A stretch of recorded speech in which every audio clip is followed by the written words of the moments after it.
Good morning, everyone. This is Tim Selden, president of the Montessori Foundation, and with me is Barry Abrahams. Barry is the director of Barry Abraham and Associates, an internet marketing firm, and this is your third session with us over this school year. And I welcome you back, Barry. Thanks, Tim. Very nice to be here again. It's good to have you. So tell us, what are you going to share with us today? Well, this presentation entitled Internet Marketing the Correct Way, I want to touch on what I think are some of the most important things to know and to focus on because, as you know, it gets a little bit confusing, all the new technologies and all the new platforms, and it's pretty hard to keep up, and you can't. It just gets a bit overwhelming, frankly. So I think it's important to focus on some key things that are most important for your business, and so I'm going to be talking about those things. That's great. Okay. So I will get right into it then. Please, Barry, do. Okay. All right.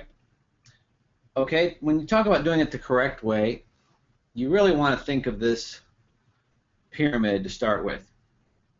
Okay, you have analytics as the foundation of it, because you have to have a way of knowing what's working and what isn't working. You can invest time and money on your website, on different online marketing methods, but unless you have a way of measuring the results it's getting, you're just kind of flying blind. So analytics really needs to be the foundation of your internet marketing. Then you have optimization, and what you do for optimization is based on the data that you see in analytics. Okay, and on top of that, you want to get traffic. So there are different ways to try to get traffic. A blog articles can get you traffic, Google paid ads, Facebook. So this is really the correct way to look at all of your internet marketing. Have a way of measuring it, have a way of making improvements based on the data you see, and then you want to get traffic to sort of get more volume. And here's an outline. These are the topics I'm going to touch on today. Analytics first. I'll touch on that a little because, as I said, it's really the foundation of all this stuff. Website optimization. Then I'll be talking about search engine traffic, first an overview, organic search engine traffic, local listing traffic from search engines, and also the paid ads that you can get through the search engines. Then I'm going to talk about remarketing, which is an incredibly cost-effective and powerful kind of internet marketing that's come out in the last few years. And lastly, I'm going to talk about reviews a little bit, which are also very important. A lot of consumers make their decisions based on reviews now, so it's really important to consider how you're looking and how you're gathering reviews for your school. Now, I have some free guides that are available. I'm going to mention first of all. You can email me if you're interested in getting any of these. I have a Google Analytics sheet with some key information about analytics, a Google AdWords cheat sheet, a remarketing cheat sheet, and also I have a book called the Internet Marketing Strategy Book. And to the people on this webinar, I'm willing to send you a PDF copy of that book if you're interested. So you can shoot me an email if you're interested, barryabraham@montessori.org. Okay, and I'm going to start now talking about Google Analytics.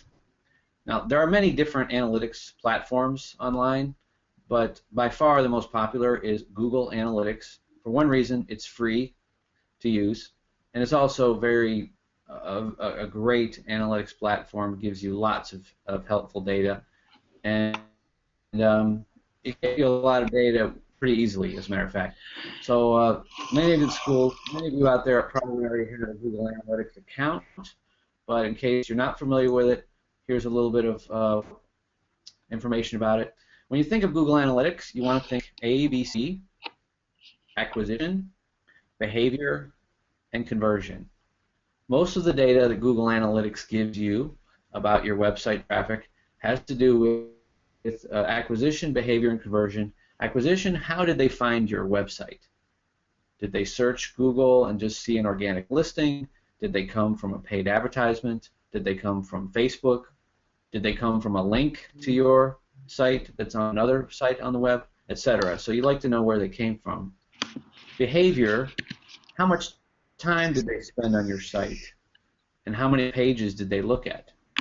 It's good to know that information as well. And conversion, did they take an action that you wanted them to take? Did they go to the contact page and ask for more information? Did they sign up for the newsletter, etc.? What actions did they take on your site? Okay. Now, just the basics. If you don't have an account, you go to google.com/analytics, create an account, and the key element to making analytics work is a little bit of code that looks like this. Whoa, I'm going to stop you here. Barry, I'm going to stop Okay. you for a bit because I can just imagine the typical head of school. I want to just say for those of you who are feeling a little lost at this moment that I want to give you my personal insight in this. I've never understood Google Analytics. I don't really understand online advertising, but I am absolutely convinced it works. I am absolutely freaking amazed at how well it works. And I must say, Barry, that you have piqued the interest of more and more of the people in the Montessori community to the point where you and I have actually begun to work together with your expertise coming into the foundation to help Montessori schools particularly. So I want to say to everyone who's listening, if you haven't heard Barry before, this is all stuff one could do for oneself. It's not hard to lose money in Las Vegas, nor is it hard to spend money online on Google Ads. What I've noticed about the whole function of these online marketing tools is they spin on a dime. It's amazing how fast you can turn the attention of your recruitment program from one aspect of your school to another. You need more 3-year-olds? Go after 3-year-olds. You need more middle school kids from the outside who are a perfect fit for Montessori, or former Montessori kids who want to come back home. Barry is the go-to guy. And what I've discovered is a whole lot of geeks, including Barry, who can explain this stuff in language that for us may feel like Greek or Martian. What I really wanted to say before he gets into the specifics is, one, as Barry is saying, any of us can do any of this for ourselves, and that's fine. Those of you who are good at it, I recommend it. I also want to say that for those of us who are pretty techy, pretty good, maybe not techy enough that I'm using Google Analytics, but techy enough that I know how to set up a Facebook ad or a Google ad, I've learned so much in the 6 months I've known you, Barry. It's absolutely amazed me. We've gone from throwing money away to actually getting results. And I'm really impressed. And all the schools that you're working with are telling me the same thing. They're literally raving about what a difference this makes. So if your school has not been doing this thus far, you don't need to do it if you have 100 kids for every single space in the entire school. In other words, you could fill the school 100 times over if everyone left. But for most of us, we don't spend much on marketing. We rely on word of mouth, and it works only as long as it works, and it works only as well as it works. And I'm telling you that what Barry is talking about is incredibly helpful information. So, Barry, before you get into how to do it, why do people want to do Google Analytics again? What's it tell us? Well, I'll go back a little. It's basically ABC, acquisition, behavior, and conversion. You want to know, what traffic sources are. We want to know what's basically working in your web marketing. For example, let's say you get 20 visitors to your website per month from Facebook. and let's say you get 20 visitors to your website per month from Google Ads. In analytics, you can see which ones are which traffic source is the better one for your school. For example, you can directly see that you got 3 leads, from the Google Ads, and maybe only 1 lead from Facebook. And so that tells you right there it's the Google Ads that are working for you. So you can compare the different traffic sources, and you can invest your money based on that data. And you can also see, the people that come from Facebook are spending 6 or 7 minutes on your website. The people that come from Google Ads are only spending 45 seconds on your website. You can also compare, what kind of device they're on. It gets a little overwhelming, the data, but it doesn't need to be. You can just look at a couple of basic numbers and then have a compass for all of your internet marketing. So acquisition is somebody learned about you and they did something that led them into your orbit, right? Exactly. They either did a Google search and they found you, or they saw a Google ad and they clicked on it and they found you. They saw your Facebook page and they clicked, let's visit the website, and they found you. So acquisition is you get them to go to your website. They're responding. And I suppose acquisition could mean they open an email. Or it could even mean, a friend, refers the school, and they just go directly to the website. They type in the website, URL to the browser and go, it tells you if you get direct traffic too, which means they already knew your website address, so they just typed it in. Okay, so the point is this is giving you, as a school, information about how people are finding you online. You don't get that from the telephone. You can ask them, how'd you hear about our school? You don't get it from tools in the same way. You can say, how did you learn about our school? They're almost always going to say word of mouth, reputation, whatever, and it's all good. It's probably true. But this is absolute information. You're not just questioning them. There, you can see exactly how they got to you. So acquisition is. Yeah, I have a couple of. Go ahead. I was just taking the folks through your ABCs. Acquisition is somebody finds out about you and comes and visits. Behavior is what do they do? Do they look and then move on to something else within 10 seconds? And what do they do? 1 page, 2 page? They go check out your tuition. What are they doing on your site? And believe it or not, that's exactly the kind of information we leave behind. And it's really important to know we're all leaving a trail normally when we go on the web. And then conversion. What is conversion, Barry? Well, that's when you have, actually, I have a couple slides that I think are going to make sense of Sure. this. Okay. So I'm going to jump forward to a few slides. Conversion is, did they take an action that you wanted them to take, basically. So I was showing this ugly bit of code here, and I don't want anyone to think that they need to learn all of this stuff in this presentation. They don't, but I'm just trying to give a little overview of how it works. Just a sort of an overview of how all this stuff is supposed to work.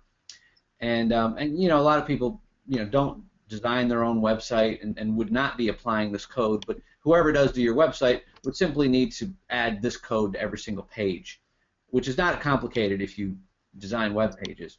But okay, this has to do with conversion right here. You set up a goal, and it's usually based on the view of a particular web page. So you say whoever arrives at this particular web page took the action that I wanted them to take.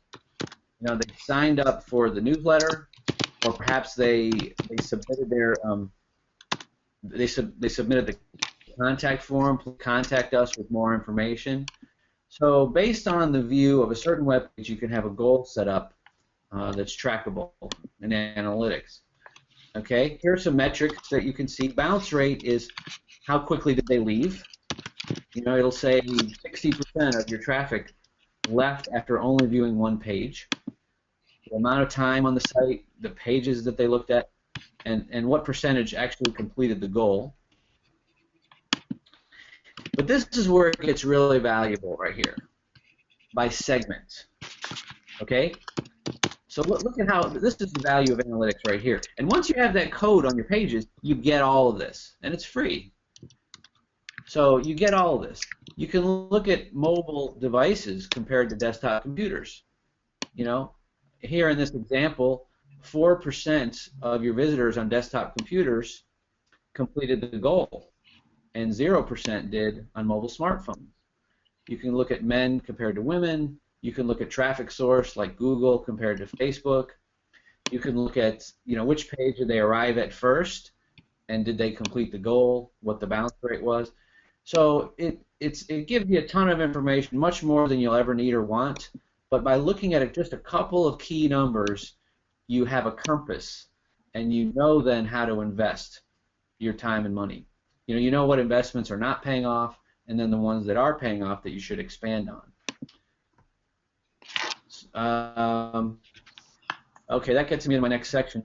But basically with analytics, this is the value of it right here. For free, and just by a simple setup, really, you can, you're not flying blind anymore. So, does that make sense? Yep. Okay. All right. So I'll go into my next segment of the outline, which is your website. How important is your website?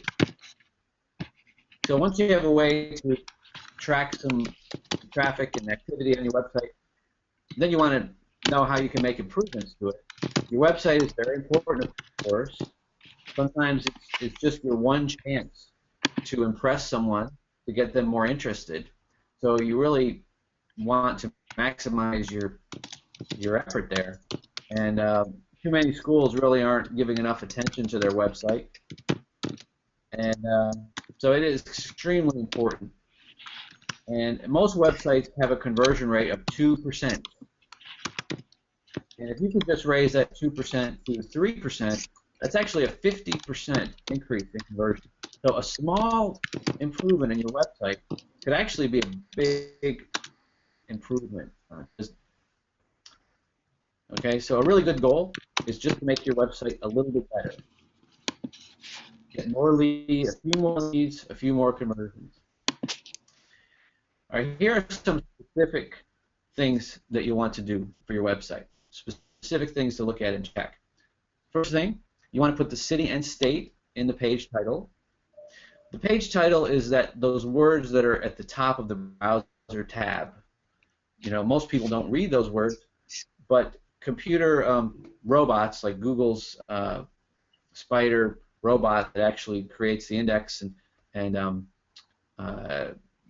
classifies how to rank and index your page, it actually looks at those words first. So you want to put your city and state in the page title, and whoever does your website for you should know how to do that.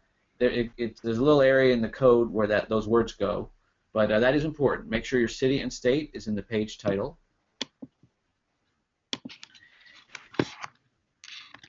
They say that people's eyes at first go to the top left of a web page. So it's very important to look at what's there, and that's the place to really establish relevance. You want to let them know they're in the right place. Let them know this is a Montessori school.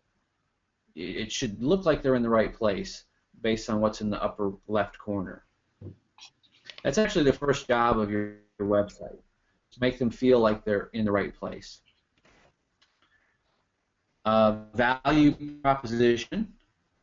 They should be able to quickly see some value that you're offering. It's amazing how many web pages out there just have no value proposition. They just have some information, but they don't really show the value of what they're offering. So this is NewGate's website, and it says nurturing and inspiring curious, creative, and gifted minds. So I think that shows some value. So keep that in mind. Make sure there's value showing at first glance without them having to scroll and look for it. Call to action. Think about what action you'd like them to take and make it easy for them to know what to do next. Call to schedule a visit, learn more about our school, etc. Convey openness. There are too many websites that just have little clip art images or images that don't really give you an idea of what things look like at your school. So try to have some images that are authentic, that give people an idea of what they're looking at. Convey emotion. It always helps to have smiling faces, pictures of smiling faces that look happy, that look excited. That's important. Help build consensus. A lot of times with Montessori schools, you'll have one parent who is very interested in the school, and they think it's the right thing for their child, but they have to convince the other parent. So you want to give them information that makes it easy. So one thing I've been suggesting that schools do is have a list of great qualities about their school. 12 things to love about our school. So having some information that you can easily share that will help them build consensus is important, I think. As an aside, one of the things I know you do, and you're going to talk about later, is you're helping people with that kind of process where they create a landing page and they download a document like 12 Things to Love About Our School. Barry, along with everything else, would you like to share an example of one of those after this webinar? Maybe we can show them I think a lot of schools would love to see how another school comes up with 12 things to love about our school. Absolutely. Yeah, I definitely have one we can share. Okay. Here, load time, that just on the website subject, you don't want to have a slow loading website, and a lot of websites just have too many graphics, which make it slower to load. And there's lots and lots of research that says that the longer people have to wait, the more business gets lost. So people just don't want to wait. So make sure your website doesn't take too long to load in people's computers. And there's a tool you might want to check out, tools.pingdom.com, that can help you with that. So I just wanted to mention that, really. A longer wait time just means lost business. I do want to remind everyone that you want to make a list of improvements. Sorry, Barry. I want to remind everyone that a recording is being made of this, and on Montessori.org, we have them publicly available for all of you, really anyone who wants to see them. And for the IMC members, International Montessori Council, our members have a password-protected library. And there we have not only the webinars, but we have the PDFs of the slides and a lot of these other tools. For those of you who are signed up for the series, the 900 or so of you, we send you normally an email with the slide resources embedded. Sorry, Barry. Okay. Well, that's all right. So I have here, take a look at your website and just think of as many improvements as you possibly can. We should have a better picture here. We might try a stronger call to action. Just really everything you can possibly think of. Having many small improvements can really end up helping your website function a lot better. Okay? And of course, you want to check and see how your website looks on a mobile device, because more and more people are just using their smartphone to use the web now. So you want to make sure you have a website that will appear and function well if someone is on a mobile device.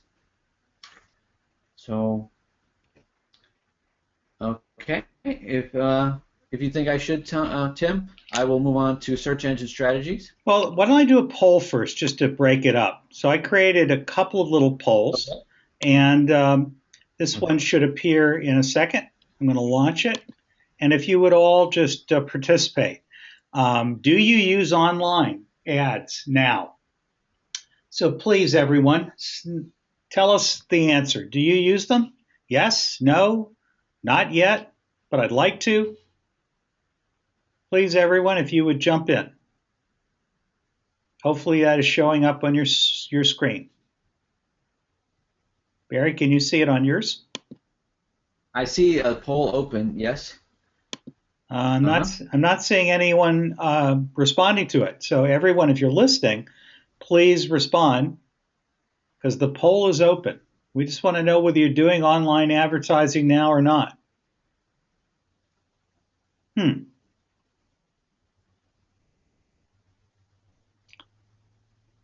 Jack says he responded, but I'm not seeing anything on the screen. Thanks, Jack.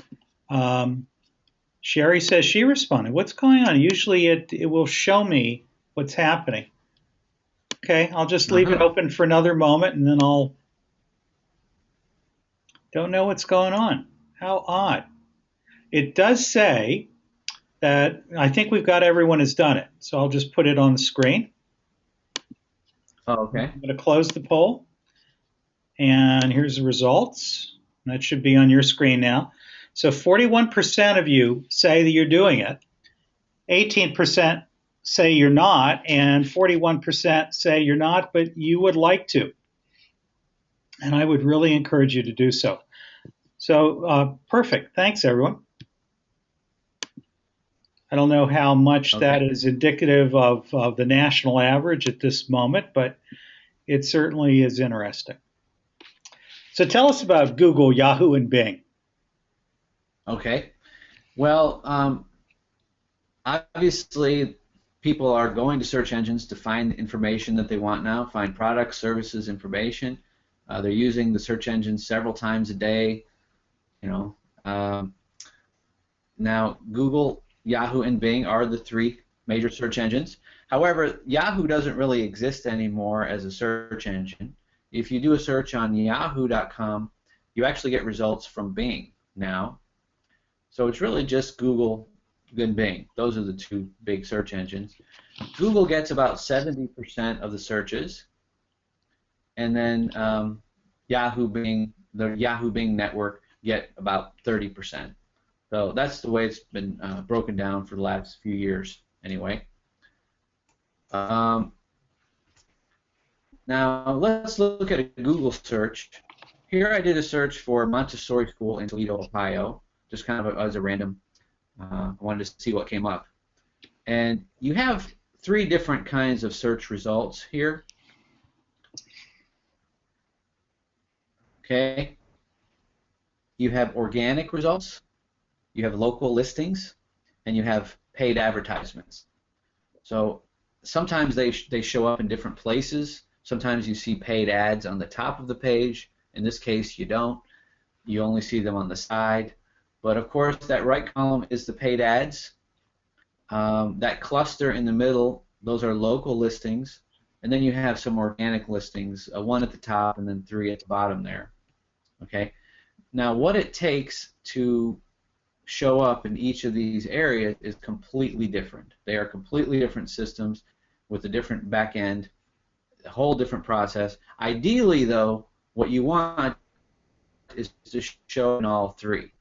You know, when someone does a search, Montessori School, Toledo, Ohio, you want to show in organic results, you also want to show in the local listings, you also want to show in the paid ads. Not only does that make it easier for you to be seen, but it also sort of makes you look more credible and established. People will think, oh, this school, I'm seeing it several times, they must really be the one that's more established. So there's a significant boost to your marketing if you can show up in more than one place on page one of a Google search. Okay, now let's talk about organic first.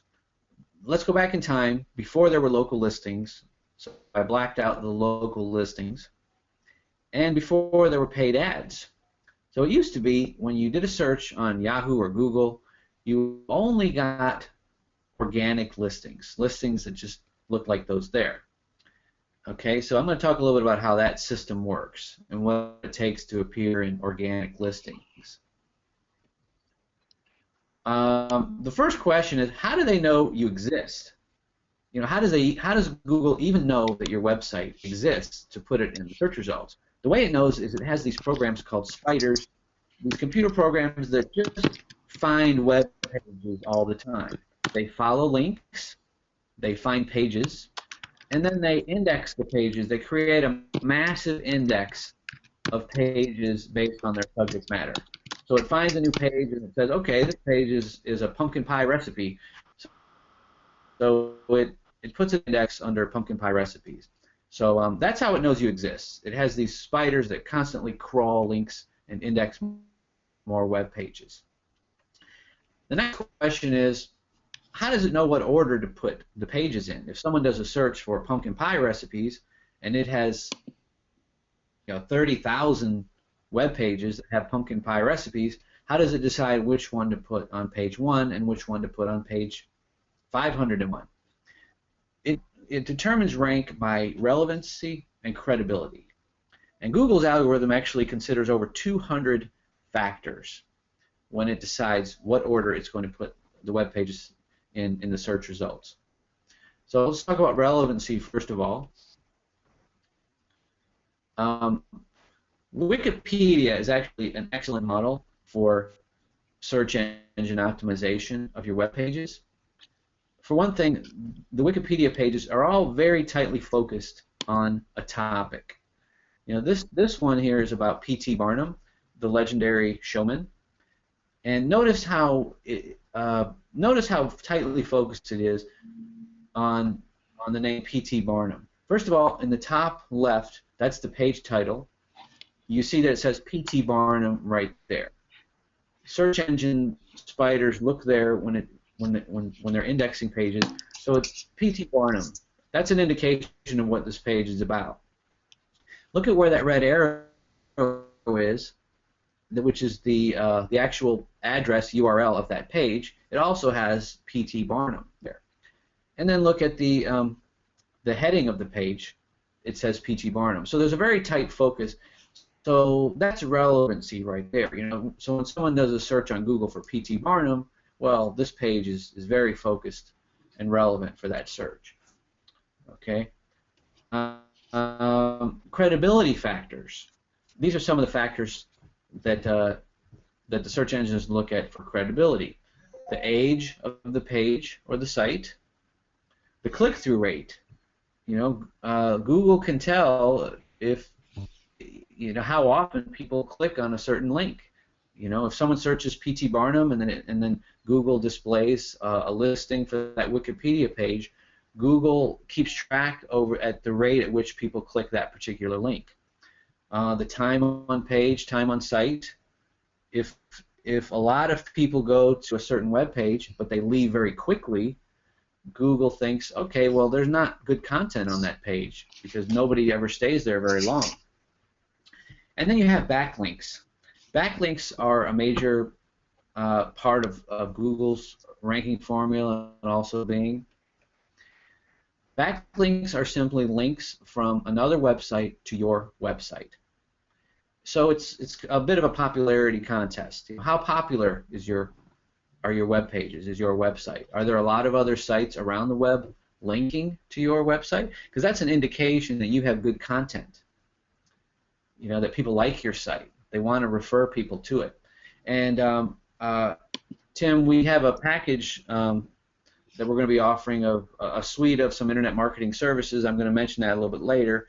But one of the features of that package is to get an actual link to a school from the Montessori Foundation website, which is extremely valuable because the Foundation website has a very high web authority and high ranking with Google, and so getting a link from the Foundation site to a school's website is very valuable for that school, for their search engine optimization.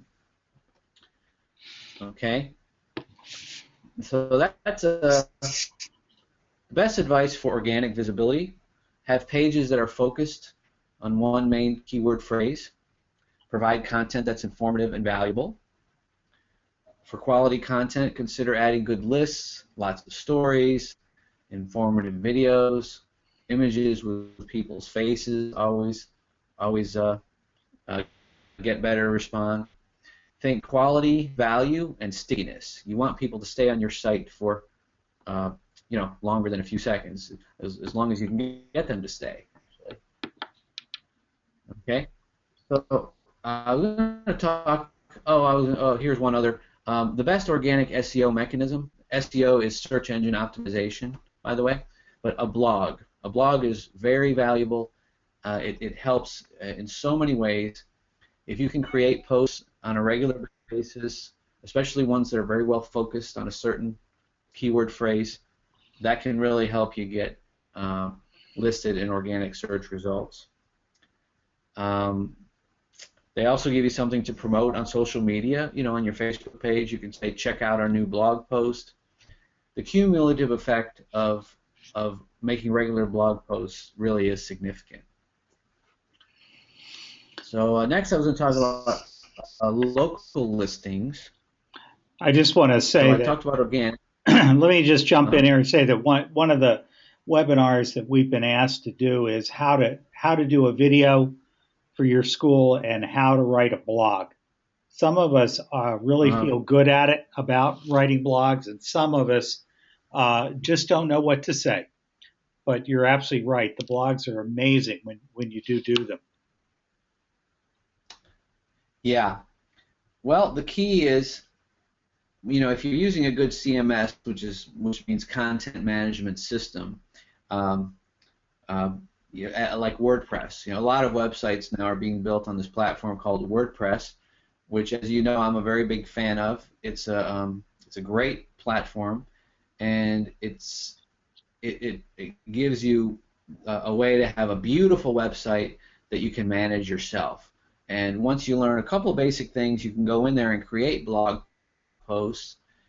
And the key then is just to try to make them informative and interesting, and also focused well on a certain topic.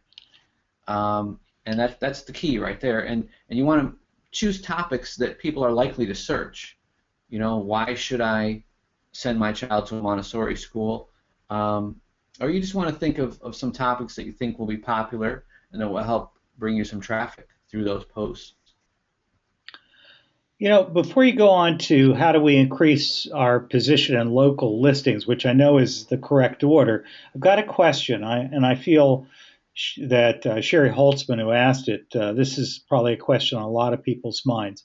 Since the main topic of today is among other things, internet marketing, Sherry asked, generally speaking, what does it cost? What's the ballpark range cost for doing paid advertising?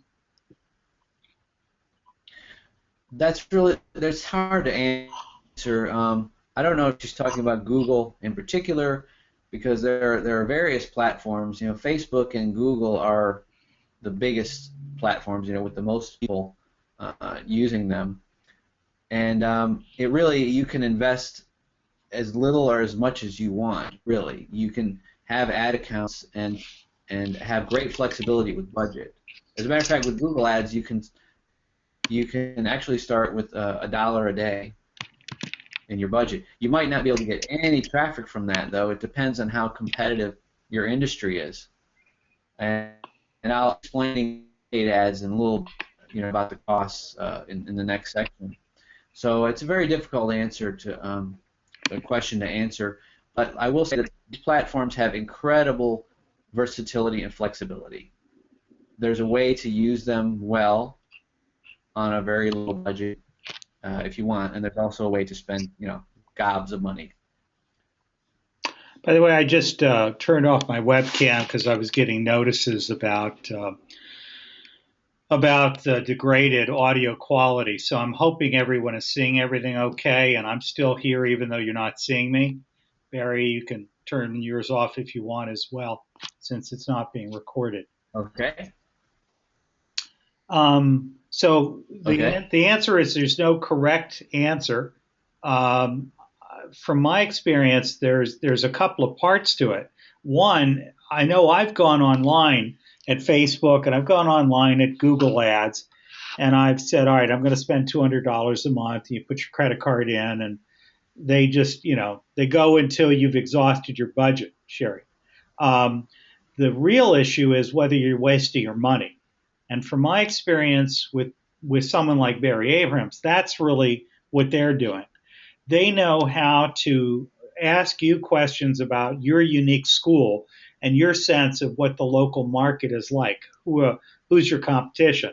and they help to refine what AdWords or essentially the characteristics they want to put in the program that will cause the right people to see your ad and click on it, and the wrong people to not waste your money. I can tell That's you exactly right. It's all about yeah. Yeah. on a personal level right now I mean, at our little lab school, NewGate, which is not a large school, doesn't have a lot of money, probably a lot like many other Montessori schools. We spend about $200-300 on average each month during the year. yeah, and you can really get results for that. You can really get results for that. And one of the other issues is you can increase at key times, and you can turn it off if you wanted to at other times. Although in general, while there are peak periods where parents are all seeming to think, many of the people we most want to reach are the ones who are moving into town for the first time. They're doing an initial search for preschools or private schools, and they may not be coming in at the standard times when everyone else is searching and coming to take tours. Right. Yeah. So there is great flexibility, and as far as it's money invested, and so it's like $1 a day can actually be expensive if it's not getting any results, and if it's not being spent well then that's a waste of $1 a day. But if you're spending $100 a day, but it's getting a tremendous, I don't know how big your school is, how much business you want, but advertising is all about getting results for your money. It's an investment. So if you're not getting a return on the investment, then it's money not well spent. So you have to factor that in. So the local listings became pretty big with search engines starting about 6 or 7 years ago. I mean, when someone searched pizza restaurant, they didn't want, and they're in Miami, Florida, they didn't want to get results for Minneapolis, Minnesota. So Google realized we need to have local results that because people are interested in local businesses in their area. So they came up with a whole different system. It is completely different from how organic search works. Local listings. So the first question, like with organic, how do they know you exist for this system? Well, they know because you actually sign up for the directory. You create a Google Plus page, or they have some data partners that they can find. They can find out you exist if you don't actually sign up. But basically, most businesses get in the local listings by signing up for their Google Plus page. And so what about ranking factors? How does it decide who to put on top? One major factor for ranking has to do with what are known as citations. Citations are mentions of your business on the web, especially with a consistent name, address, and phone number. So when Google indexes web pages, millions and billions of web pages, if it finds mentions of your school here, there, everywhere with a consistent name of the school, address, and phone number, Google considers that to be a credibility factor. And I sometimes just say Google, but Bing, it works the same way. So citations are important. Directory sites like Yellowbook, Yelp.com, social media sites, even your own website. When you have it's good to have your school's address and phone number on every single page of your site. Believe it or not, those actually are citations, even on your own website. Now, if you go to Moz.com, M-O-Z.com, it has a tool that lets you see the most important citations for your industry. So here I have outlined in red top citation sources for education. So these are sites that it considers the most valuable to have your school listed in for local search ranking. And of course, there are hundreds, thousands, maybe tens of thousands. I don't know. There are so many directory sites out there. Company.com, merchantcircle.com. These are sites where you can actually create a listing yourself, and these count as citations and can help your local ranking with the search engines. So best practices for building citations, the more the better. Be very consistent with business name, address, and phone number. Try to correct any inconsistencies. Make sure you choose the correct business category, and complete the profile as much as possible. They'll give you a place to add a description, sometimes a short one and a long one. They'll give you a place to upload some images. So you go to these directory sites and add your school. Best practice for local listings in general: have many citations. Make sure your Google Plus page looks good. Link your Google Plus page. Link to your Google Plus page from your website. And as I mentioned, for organic, it's good to have your city and state in the page title of every page. Generate some reviews. I'll be talking more about reviews a little bit later. And remember, local ranking is not about the prominence of a web page like organic ranking. It's more about the prominence and perceived credibility of a business. If Google gets signals that your business looks established and credible, it can show higher in the local rankings. Okay, and finally, I'm going to talk about the pay-per-click ads. This is a very complicated area, and there is just so much to know here. And since you're spending your money, it's a little bit dangerous in that way. If you don't know exactly what you're doing, you can throw a lot of money out the window.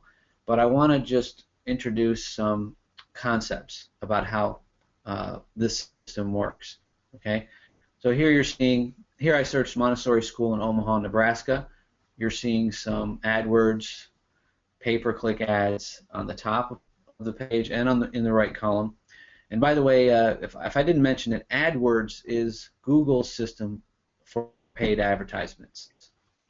It's called Google AdWords. Okay, like Tim mentioned, you have two simultaneous goals: to get clicks and to avoid clicks. You want to be visible to the right people, and you want to be invisible to everyone else. And you use a whole array of options and settings, techniques to try to accomplish those goals. People want to know how much does it cost to get a click, because you do pay per click. It doesn't cost anything for your ad to appear.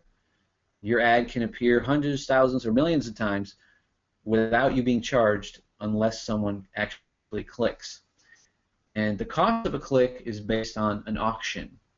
As an advertiser, you place a bid for how much you're willing to pay for a click.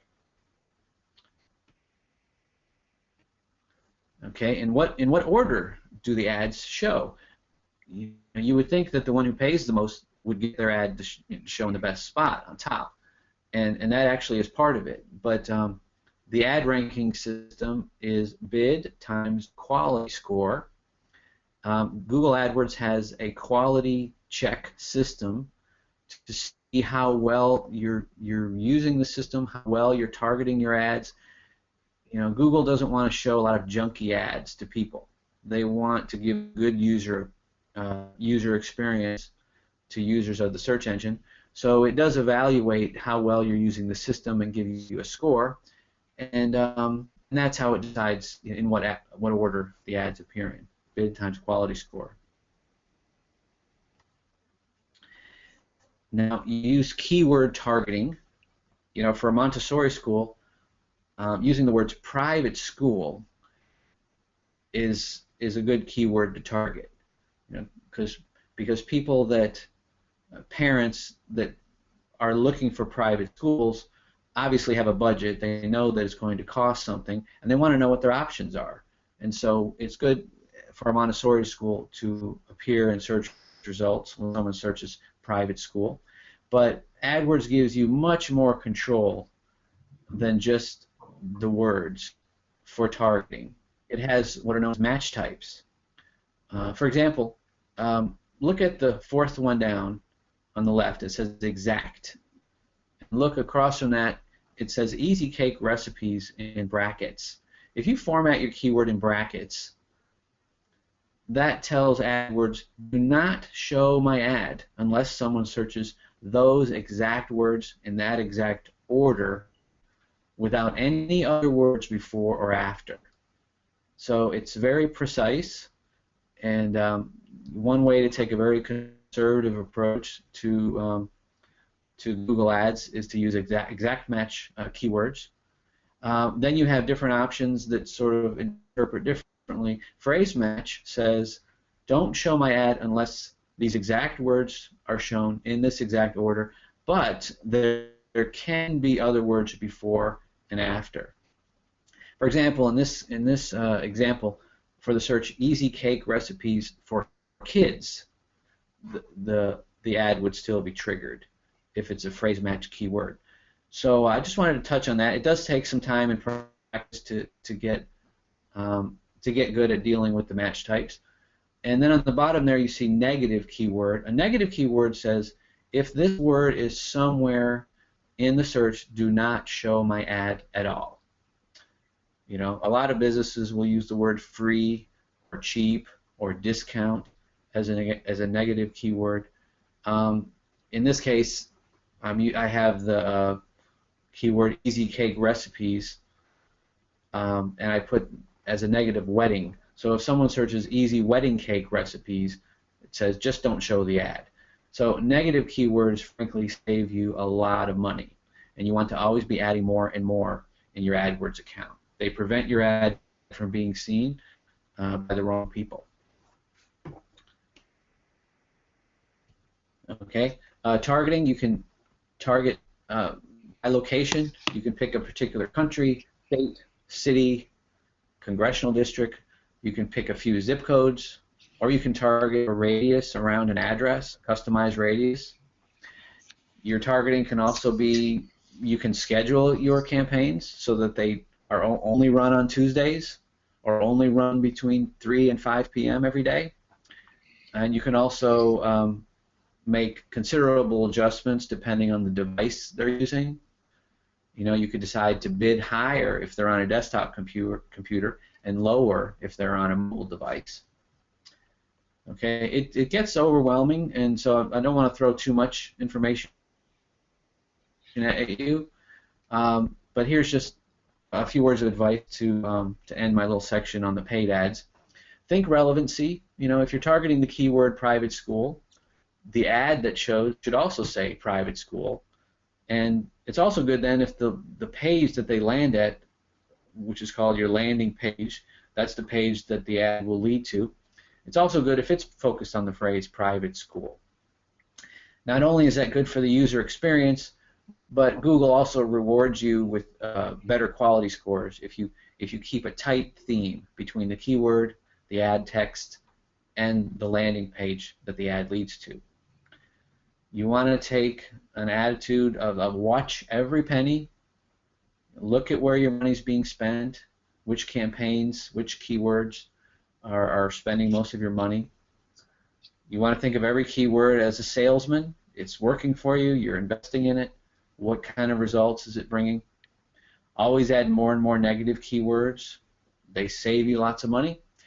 And best advice, really, frankly, hire a professional. It's difficult to be competitive in a cost-effective way. If you don't know what you're doing, if you don't know the system deeply, you really can waste a lot of money. But there is a great opportunity. Most businesses using AdWords are not using it well. So there's an opportunity to really get in there and use it well and get results. Okay, my next section is about remarketing, which is very exciting. It gets a tremendous amount of visibility at an extremely low cost. Okay, it's advertising to a special audience, those who have already taken an interest in your school. So it's a bit wordy here, but let me just summarize this. This is basically how it works. Let's say some parents are looking for a school, and they find out about a school, and they go to the website. They look at it. They see, okay, this is a school in my area. This is one option for our children. And then they go back to their life, and they get occupied with other things, and they don't think about the school for a while.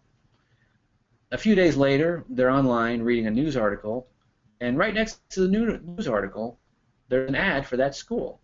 So it's kind of a reminder, and they think, oh yeah, that's school. Maybe I should go check that out. So remarketing advertises to the people who have looked at your website. It's a specific audience of people that have visited your website or certain pages of your site. So for example, if you have a web page on your site that's related to tuition information, people that go to that page are obviously interested in the tuition, and they're people that could be good prospects. So you could decide to advertise only to those people, to the people who have looked at our tuition information in the last 3 weeks, let's say, or in the last 10 days. So it's a very specific audience, very well targeted. Remarketing ads are pay-per-click ads, so the advertiser doesn't pay anything unless someone actually clicks on the ad. The click costs are cheap, a lot cheaper than search advertising, and the impressions are free. So I'm going to show you some stats. This is for NewGate School in March 2015. This is the remarketing campaign. It received 2,367 impressions. So it showed, an impression is an appearance of the ad, so there were 2,367 appearances of the ad to people who recently looked at the NewGate School site. And these were new visitors. These weren't, the audience that I created for this school were new visitors. So they're people that are just sort of checking out the school for the first time. It received 10 clicks. The average cost per click was 35 cents. So the entire cost for this remarketing campaign in March was $3.49. And as you can look all the way to the right, you'll see a 2 under converted clicks. So that means 2 of those people went to the form and completed a conversion that we set up for that site. So we have a measurable conversion that's being tracked based on a page view. After they submit a contact form, they arrive at a certain page, and that constitutes a conversion. So you don't get a better value in internet marketing than this. It's a tremendous value. All of those, the 10 clicks, all of those impressions, which keep your school top of mind, the entire cost was $3.49. I just want to chime in and say when Barry started that at NewGate, my wife Joyce did a search on the site for something and called me up a day later and said, "What is it? What's going on here? NewGate is everywhere. I mean, I'm searching for the local Home Depot, and I got a NewGate ad popping up. I'm looking at a news story, and the NewGate ad comes up, and it's all very tasteful." It really made an impression on her. It's made an impression on almost every parent in our school when we first put it in. They don't normally click on it if they already know the school, but it really is amazing how well it works. That and the general Google ads that Barry's been talking about, I really didn't know what to think when my friends up at Norbeck Montessori, Ryan Bassett, said, there's this guy I want you to meet. He's really done something amazing for our school. And I am a personal testament for the efficiency of this.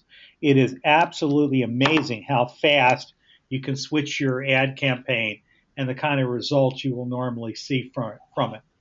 So I highly recommend it. I also highly recommend Barry, but in addition to that, whether you try it on your own or not, this thing works. Yeah, it's and this remarketing in particular, it's just you don't get a more cost-effective kind of advertising than this. It's just a tremendous amount of exposure to the right people, to the people who you want to keep on their mind because they obviously have taken an interest already. So it's pretty amazing. It's really cool, the remarketing. Here are some key points. The way it works is a little bit of code is placed on your web pages, and that code interacts with the cookies used by Google or Facebook, because Facebook also has remarketing. You customize one or more audiences based on the pages they visit, and there's a lot of flexibility there. You set a window of time, so you can, say in the last 2 days, 10 days, 30 days, the people that have looked at a certain page or looked at my site within that window of time. You can easily control your budget, the amount you're willing to pay per click. You can limit the geographic locations. It requires a privacy policy that mentions that your site uses remarketing. So that is one requirement. That just needs to be a small link in the footer of your web page that says privacy policy. And it requires an audience of at least 100 people to begin advertising. That's for anonymity and privacy. Okay, and I'm going to talk about online reviews a little bit right now. Another thing that I offer is this pretty amazing system that helps with a significant problem, and that is cultivating good reviews online. A lot of consumers base their buying decisions based on, not speaking well right now. A lot of consumers base their buying decisions on reviews, and it really is important to have a stream of new ones coming in, a stream of good ones coming in. If you don't, a bad one can pop up and really damage you. So it's a significant problem because all small businesses need them, but they don't know how to get them, and they're busy with other things. So I have a system here that works pretty well for that. It has a lot of automation. One thing it does is it sends out emails on an automated basis. You simply import a list of names and email addresses based on your current customers, parents in the case of Montessori schools. Parent receives a feedback request email that says, we would really like your feedback. Just let us know what you think of our school. If they click the give feedback button, they get to this feedback page, and it asks for two things. It asks them to move the slider from somewhere between 0 and 10 based on how likely they would be to recommend the school, and it asks for some comments, some text comments.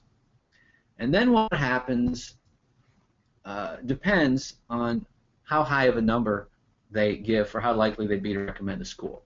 If they give a high number, meaning that they're happy, they'll receive another email that says, thank you for your feedback. If you could give us a review on one of these portals, and it gives a link to Google, Yelp, etc., that would really help us. Or if it's negative feedback, then they'll receive an email that says, we're sorry that you weren't happy. We'd like to, try to address your concerns, etc. And that message, of course, is customized for whatever you want it to say. But another thing that can happen when they give good comments, it can automatically appear on your website, looking real nice. Here's how it looks for NewGate. It shows some positive testimonials in the comments, and this is very good for your site. It lets visitors to your site see fresh, new reviews, recent, current, and it also is good for search engine optimization. This counts as good content that Google likes to see for ranking your website. Okay, and Tim, I'm going to go ahead and mention the package that is going to be offered through the foundation. This is a new package. This is a new offer through the foundation in partnership with me. It's a package of services including Google AdWords search advertising. So when people search private school, or perhaps Montessori school or preschool, depending on how you want to actually go about it. Professional AdWords search engine advertising, remarketing, advertising through AdWords. It will also include a link from the Montessori Foundation's website to your school's website, which is very valuable to help you rank well on Google. The Montessori Foundation has excellent website authority, and one link from that site can be very valuable to you. It also includes some very nice reports that give you a lot of information on your website's ranking and optimization for search. And those reports can really guide your efforts about how to make improvements to your site. Google Analytics management, monitoring, and reporting. Google Plus optimization. It also includes general consulting on all aspects of internet marketing. So if you have any questions for me about what you might want to do on Facebook or YouTube, or how to make your website work better, you'll have me as a general consultant to talk to you about all of your internet marketing efforts. And Barry has us. We should make it clear. Barry has got a Montessori.org website, email address now too. And Barry is becoming part of a team of us that work to support schools and school leaders. So the bottom line is you're getting Barry, and you're also getting the expertise of foundation staff. And while for that fee, we're not going to do everything that we possibly could for your school. I mean, we can write brochures, we can do all kinds of stuff. You're going to get not only Barry's advice, but if you've got questions about what a Montessorian thinks about what you're doing and what we would recommend, we're more than happy to jump in with that as well. Great. Well, I'm really excited about this. And moving on to one other slide, we are going to have a promotion to start this off, and that is $150 off the setup fee. So that will be until April 20th, 2015. So if you have any questions about that, you can email me or Tim, and there's my email address at the bottom of your screen. And I want to mention also, I do have those some giveaways. If you're interested, you can have a summary of this presentation, a PDF copy of my book, the Internet Marketing Strategy book, my AdWords cheat sheet, which is the most key information all in one sheet, analytics cheat sheet, and remarketing cheat sheet. If you're interested in any of these items, please email me, barryabraham@montessori.org. Well, that's great. And last slide. That's the last slide. Well, hang on a second. I'm going to take control back over here because I want to share a few things with people. Hold on just a second. Okay. Finding the right thing on a busy computer these days is getting harder and harder. All right, screen sharing. Hang on. We're going to change presenter from Barry to me. I'm just going to say a few more things. Okay. Hopefully everyone can see my screen at this point, and hopefully you're seeing mfconferences.org. I wanted to show you, Barry, that you're nudging us about the wonders of WordPress are not going unheeded. This is work that my wife Joyce and Margot are doing. We've created a new website, which we'll be linking as soon as it's really ready, to our main website. But this is where you can go and see everything that's happening at this year's international conference in Sarasota on the 5th and 9th. So that's mfconferences.org. And you'll be seeing there's all kinds of detail about our sponsors, about our vendors, about each presenter and each workshop. I'm really quite amazed at what Barry and his friends have begun to teach us how to do. I also want to tell you, because it's that time of the year, that Tomorrow's Child is no longer just a magazine. We have formed something called the Montessori Parents Alliance. giving voice to caring parents all through the world. Tomorrow's Child has for some time been both in print and digital. We are now going to a more sophisticated version of the digital in addition to our print. And a subscription to Tomorrow's Child will not just be a subscription to the magazine. It will be a subscription to digital content. It will be a membership in a series of members-only webinars for parents. For example, this summer we'll do a series of webinars for parents who are starting Montessori this fall for the first time on what they need to know and getting ready. We'll continue that as the term gets way. We're developing a Montessori-specific parenting education program, and we have many friends out there in the Montessori world who have other voices speaking to parents who are beginning to come on board to work with us in reaching parents through the Montessori Parents Alliance as well. Schools can still get Tomorrow's Child and Montessori Parents Alliance membership for their families. So the same arrangement that we've offered for years of letting you get involved at tremendous discount off of the normal newsstand price is still on, and the early bird deal goes through the month of May. So go to tomorrowschild.org for more information, or go to montessori.org for still more information, or email me, Tim Selden at Montessori.org. And then finally, for those of you who are part of the advocacy alliances that have developed through the International Montessori Council, the Montessori Foundation, AMS, AMI, and other organizations, this is our first step in bringing parents into partnership in the alliances. Our goal in doing this is both to educate and entertain parents and to turn them, the ones who are interested, into much more effective advocates for Montessori around the world. But certainly if there should ever be an issue where we need to get people signing petitions and writing letters to their public representatives. So there is a public policy side of this as well. Once again, the Montessori Foundation works with all Montessori schools. We are not the voice of AMS, AMI, or any other single voice. We're here to help. We're here to help everybody.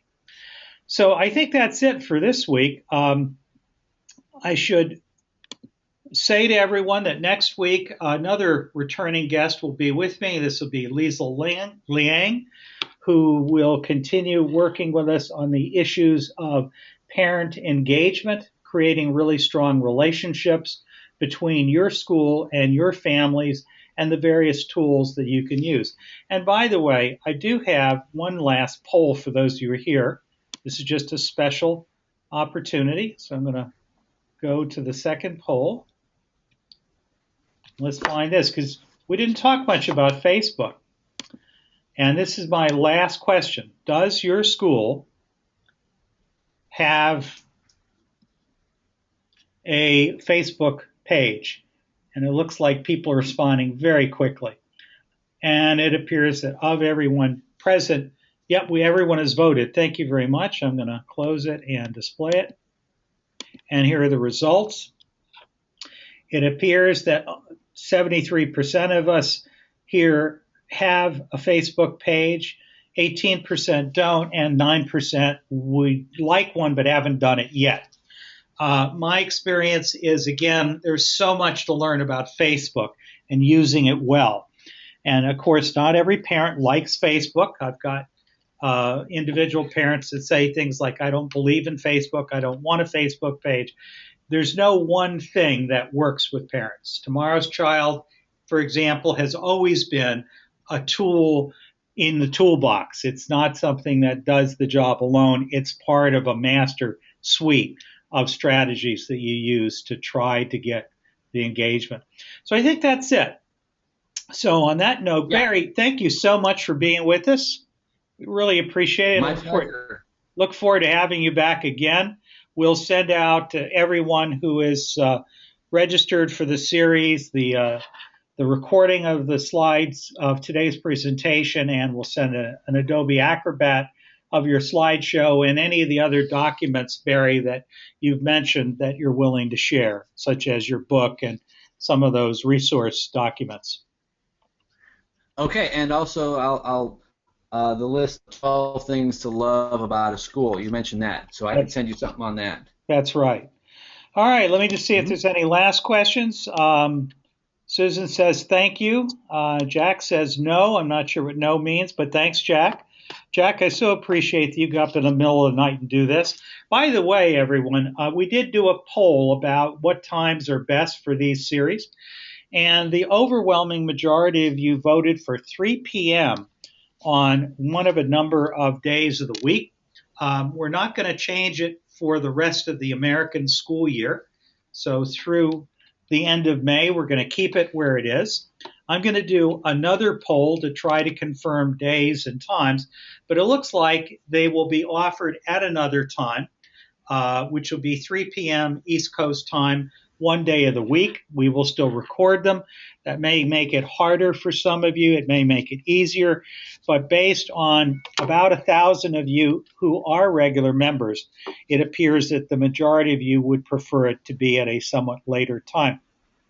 Lastly, I should tell you that we are, another person who's joined the foundation is Jonathan Wolf, and a longtime friend, Andrew Cutt, is joining Jonathan Wolf and me in the development of a series of intensive webinars for school leaders.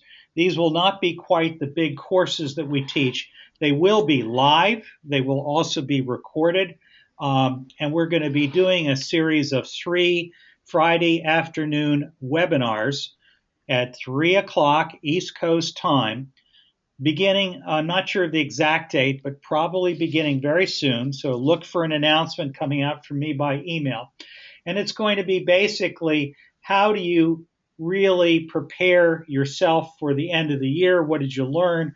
What do you want to do differently? It'll be essentially a mini online retreat for heads of schools with 3 people who really have done so much of this kind of work with heads of schools. So I think you'll enjoy it. There will be a fee for it. I think those of you who look at it will find it will be very fair and it will be of really high quality. So I think on that note, let me just call this meeting adjourned.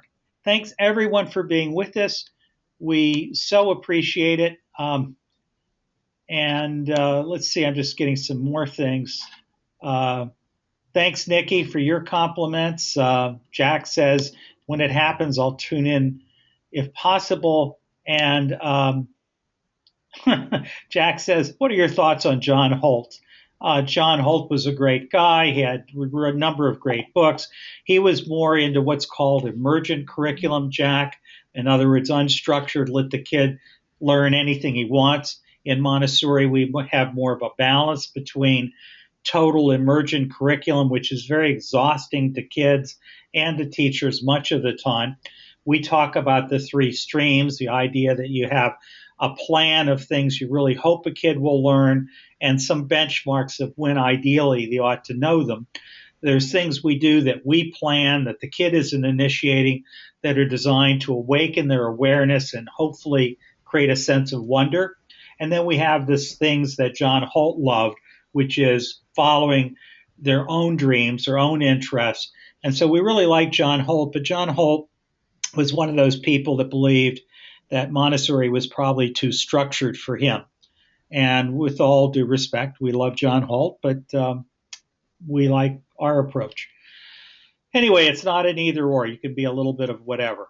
And that's my answer, Mr. Jack, to John Holt. So with that note, I'm going to say good evening or good day to all of you, wherever you are, and we'll see you all next week, hopefully. Talk to you later. Thanks, Tim. Bye, Barry. Bye-bye. Thank you.